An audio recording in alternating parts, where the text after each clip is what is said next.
Hei sann! Dagens video skal handle om jul. Da begynner vi med å tegne for jul. Du kan si det på to forskjellige måter, eller reise den samme måten, bare mer eller mindre markert.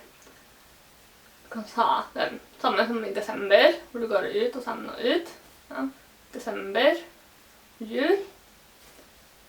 Eller så kan du ta en litt mer løs variant, hvor du bare jul.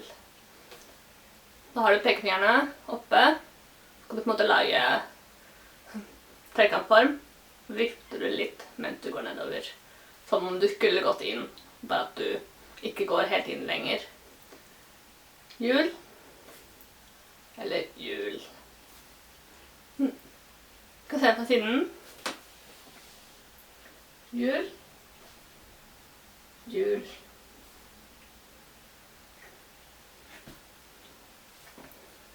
Neste tegnet er julaften. Da sier du tegner på jul. Aften, eller med begge aften. Da har du flate hender. Du starter med håndflatene mot deg, oppe, og så en bue ned. Da vrir du på en måte i albuen. Aften, eller aften. Det samme som natt og kveld. Sånn. Julaften. Julaften. Kan jeg se fra siden? Julaften. Julaften. Neste tegn, juletre. Bruker du også tegnet for jul, og så tre. Da har du en flat hånd, håndflaten opp. Setter du den andre albuen oppå den hånda. Og disse har du flat hånd, du sprer ut fingrene, så vrir du rundt tre. Tre. Du kan droppe den andre hånda og bare si tre, men det er vanlig å bruke den som støtte. Tre. Så sier du juletre. Skal jeg se på siden? Juletre. Juletre. Skal vi pynte juletreet? Så skal vi pynte. Da har du tommel og pekefinger sammen, og de andre tre opp. Gjør det samme på den andre. Starter du på en måte sammen, så buer du ut. Bue ut, og så enda en bue. Pynte. Noen sier også pynte.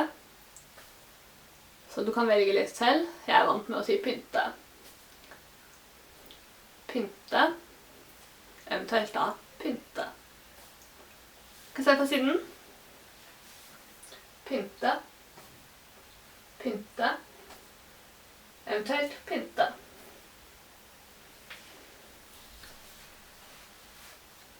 Neste tegn er pakker, eller gaver. Her da, gave, eller pakke. Da har du flate hender som går rundt hverandre. Det er på en måte papiret som går rundt selve gaven. Pakke. Gave. Skal se på siden. Pakke. Gave.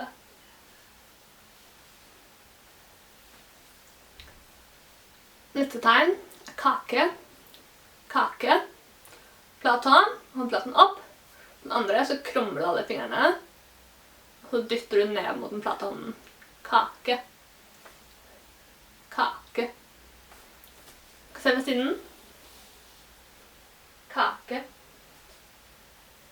Kake. Da kan du si julekake. Du kan si pepperkake. Hvis du sier pepperkake, da har du en C-form, hvor alle fingrene er krummet. Så tar du på en måte opp ned. Så om du holder en pepperbøsse, som du drysser pepper på noe. Pepper, kake. Pepperkake. Da kan du jo si pepperkakehus.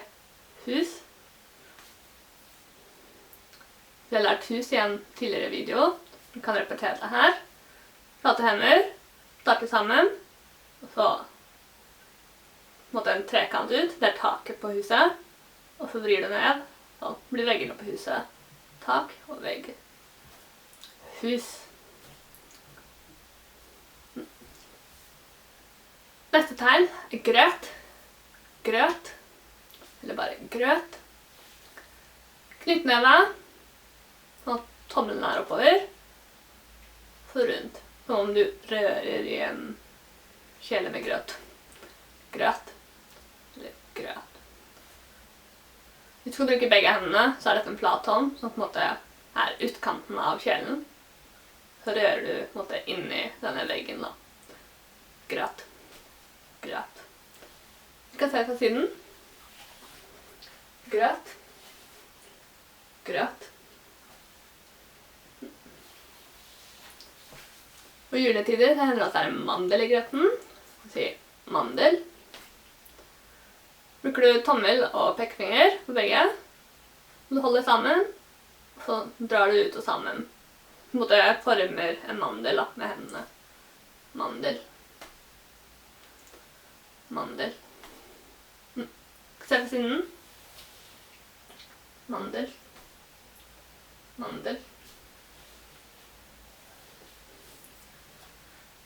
Neste tegn er da marsipan. Det finnes flere varianter av marsipan. Jeg bruker tegnet marsipan.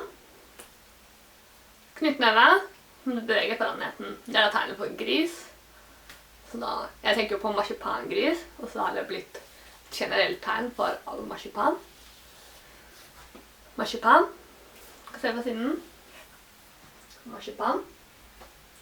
Marsipan. Da er det viktig at du bruker munnen, så at folk skjønner at du sier marsipan og ikke gris. Noen sier også marsipan. Marsipan. Da bruker du alle fingrene og bare klemmer sammen, som om du jobber med en deig. Marsipan. Neste tegn er ribbe. Ribbe. Da bruker du tommel og pekefinger og drar langs ribbein. Ribbe.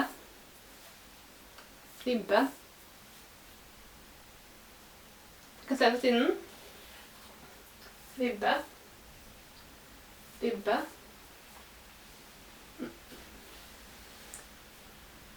Neste tegn er pinnekjøtt. Tror noen bruker samme tegnet som på ribbe på pinnekjøtt, men jeg liker å skille mellom de, så jeg sier da pinnekjøtt. Tommel og pekefinger sammen og drar ut. Det er da tegnet for pinne. Pinne. Og så kjøtt. Da kan du bruke tommel og pekefinger igjen. Og så på rundt hånda på en måte. Du klemmer på den tjukke delen nedenfor tommelen. Kjøtt. Pinne, kjøtt.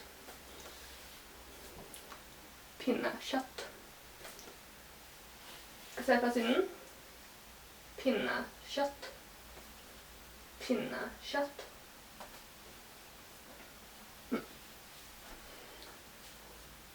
Det var de tegnene jeg hadde om jul. Men siden dette er den siste videoen for i år, så skal jeg også lære dere tegnet for godt nyttår. Start med tegnet for godt. Flat hånd foran munnen og drar ut. Godt. Og så nytt. Bruker du pekefinger og langfinger. De andre fingrene ned. Legger mot nesa og drar ut. Nytt. For år så da er det knyttneve hvor tommelen er opp, som en tommeloppform. Og så håndflaten til siden. Beveger du en sirkel rundt. År. Da blir det godt, nytt år. Se på siden. Godt, nytt år. Godt, nytt år. Det var alle videoene, og så håper jeg at jeg ser deg i januar. Ha det bra!